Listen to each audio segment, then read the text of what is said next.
എല്ലാ സൈഡിൽ നിന്നും ബീച്ച് വ്യൂ വരുന്നൊരു റിസോർട്ട്. നമ്മുടെ കേരളത്തിൽ കാണാൻ അത്രയും ഭംഗി വരുന്നൊരു സ്ഥലം.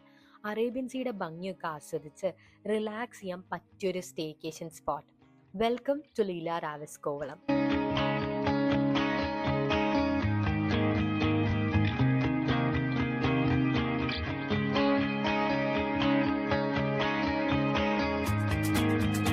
ഇവിടെ they have different category of rooms. Beach view villas വരുന്നുണ്ട്, ക്ലബ് റൂംസ് ഉണ്ട് with a modern touch. And ഇതായിരുന്നു ഞങ്ങളുടെ room with a traditional touch and a wonderful view.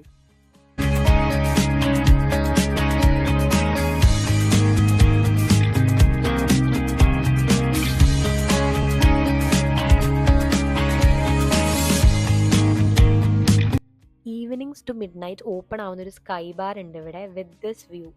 ഞങ്ങളുടെ സ്റ്റേക്കേഷൻ സ്റ്റാർട്ട് ചെയ്തത് ഒരു കിഡിലൻ pool side breakfast കഴിച്ചുകൊണ്ടാണ്.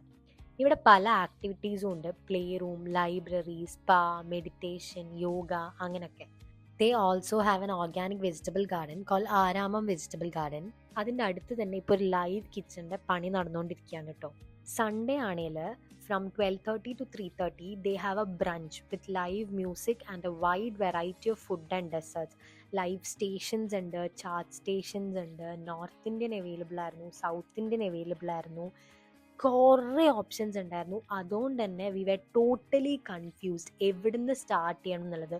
Almost 25+ dessert items മാത്രം ഉണ്ടായിരുന്നു. ഇവരുടെ റിസോർട്ടിൽ എവിടെ നിന്നാലും സൺസെറ്റ് കാണാൻ ഭയങ്കര ഭംഗിയാണ് കേട്ടോ. സൺസെറ്റ് ടൈമിൽ ആ ഇൻഫിനിറ്റി പൂളിൽ കൂടെ ചാടിയ അടിപൊളി എക്സ്പീരിയൻസ് ആണ്. They also have a private beach restaurant call the Tides. അവിടുത്തെ night vibe is extremely beautiful.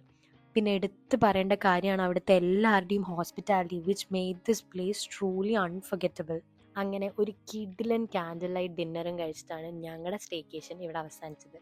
So സ്റ്റേക്കേഷനൊക്കെ plan ചെയ്യുന്നവർ എന്തായാലും കൺസിഡർ ചെയ്യാൻ പറ്റിയൊരു സ്പോട്ടാണ് ദ ലീല റാവിസ് കോവളം.